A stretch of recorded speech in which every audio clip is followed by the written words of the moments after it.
லக்ஷ்மி ராய் அவர்கள் தே அப்படின்னா அஜித் அவர்கள் த்ரிஷா கிட்ட என்ன பண்ணாரு? லவ் பண்றேன்னு சொல்லி ஏமாத்தினாரு. எதுக்காக? பணத்துக்காக தானே. சோ அவருக்கு நம்ம என்ன பேர் கொடுக்கலாம்? ஒரு பையன் ஒரு இடத்துல உட்காந்து ஓன் அழுக ஆரம்பிச்சானா ஏன் பொண்ணு மாதிரி அழுகுற அப்படிங்கிற கொஸ்டின் தான் இங்க கேட்கப்படுது. ஏதோ நாங்கெல்லாம் அழுகிறதுக்காகவே இந்த உலகத்துல பிறந்த மாதிரி. அந்த பெண்களை ஃபோக்கஸ் பண்ண கேமரா ஆங்கிள்ஸ் ஆகட்டும், ஷார்ட்ஸ் ஆகட்டும், இது எல்லாமே அவங்கள ஒரு கவர்ச்சி பொருளா காட்டக்கூடிய ஒரு நோக்கமா மட்டும்தான் இருந்தது. இந்த 4 பேத்துக்குமே இந்த படத்துல முக்கியத்துவம் கொடுக்கப்பட்டிருக்கு. கதைக்கான கதாபாத்திரமா அதுல அவங்க இருக்காங்க. ஓவரால் மங்காத்தா மூவிக்கான ரேட்டிங் வெங்கட் பிரபு இயக்கத்துல Cloud9 மூவிஸ் ப்ரொடக்ஷன்ல அஜித், த்ரிஷா உள்ளிட்ட பலர் நடிச்சு 100 கோடிக்கு மேல வசூல் செஞ்ச மங்காத்தா திரைப்படத்தை ஃபாஸ்ட் டெஸ்ட் பண்ண போறோம். இந்த படத்துல வர்ற விமன் கேரக்டர்ஸை அனலைஸ் பண்ண போறோம். இது விமன் இன் சினிமா. நான் உங்க பாரதி.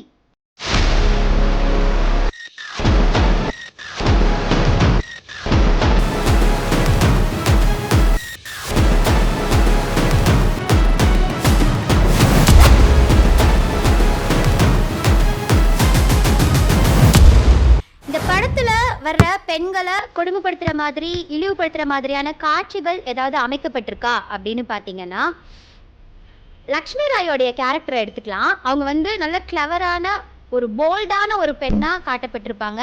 குறிப்பா சிந்திக்க தெரிஞ்ச ஒரு பெண்ணா இதுல இருப்பாங்க. அண்ட் அவங்களுக்கு பிடிச்ச மாதிரி அவங்களுடைய லைஃபை அவங்க லீட் பண்ணிட்டு போயிட்டு இருப்பாங்க. இந்த படத்துல கிளைமேக்ஸ் சீன்ல பணம் வேணும் அப்படிங்கிறதுக்காக அஜித் அவர்கள் கிட்ட நான் உனக்காக தான் வந்தேன் அப்படின்னு சொல்லி நடிப்பாங்க. அப்போ அஜித் அவர்கள் லக்ஷ்மி ராயை ஷூட் பண்ணி பொடித்தே அப்படிங்கிற ஒரு வார்த்தையை சொல்லிடுவாரு. இந்த மாதிரியான விஷயங்கள் இந்த படத்துல இருக்கிறதுனால ஹராஸ்மெண்ட்டுக்கு நம்ம தரக்கூடிய பாயிண்ட் 0. இந்த படத்துல பெண்கள் ஒரு காட்சி பொருளாவோ இல்ல ஒரு கவர்ச்சி பொருளாகவோ காமிச்சிருக்காங்களா அப்படின்னு பாத்தீங்கன்னா, படத்துல பெண்களை கவர்ச்சியா காட்டக்கூடிய 3 பாடல்கள் இருக்கு. ஒன்னு பப்ல, இன்னொன்னு ரெஸ்டாரண்ட்ல, இன்னொன்னு பார்ல நடக்கிற மாதிரி இருக்கு. இப்போ ஒவ்வொரு லொகேஷனுக்கு ஏத்த மாதிரி பொண்ணுங்க ஒவ்வொரு ட்ரெஸ் போடுறாங்க. ட்ரெஸ்ஸை பத்தி நாங்க எந்த தப்புமே இங்க சொல்ல வரல.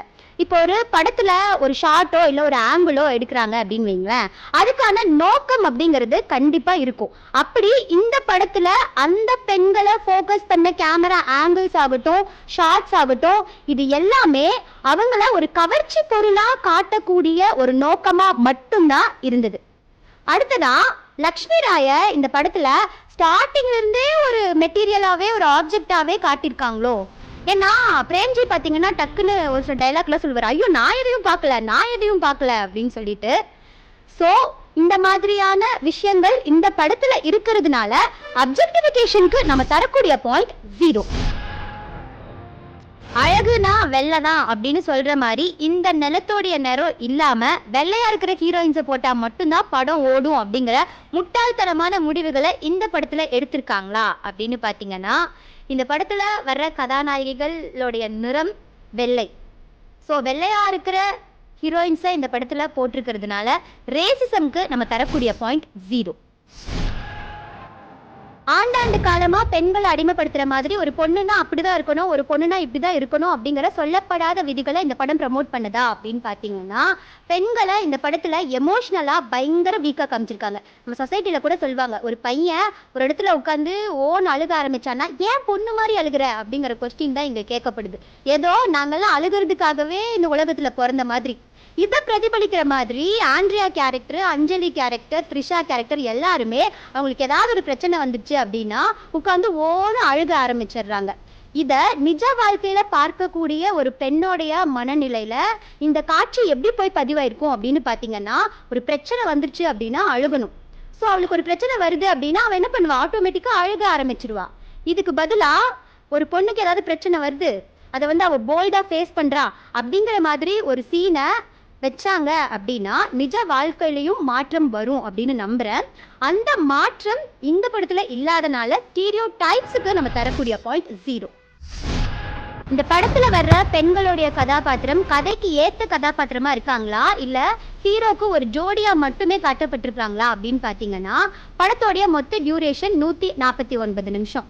இதுல முதல் 15 நிமிஷத்துக்கு அப்புறமா ஹீரோயினுடைய என்ட்ரி. இந்த படத்துல மொத்தமா 4 ஹீரோயின்ஸ், அஞ்சலி, ஆண்ட்ரியா, லக்ஷ்மி ராய், த்ரிஷா, இவங்க 4 பேத்துக்குமே இந்த படத்துல வந்து முக்கியத்துவம் கொடுக்கப்பட்டிருக்கு.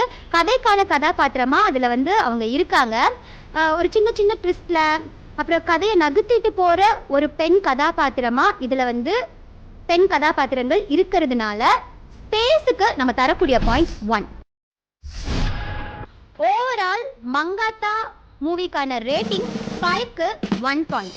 ஒரு சமூக பார்வை உரையாடலாகுது, உரையாடல் நடைமுறையா மாறுது, நடைமுறை பழக்கமாகுது, பழக்கம் வழக்கமாகுது, அந்த வழக்கம் தாங்க கலாச்சாரமா உருவெடுக்குது.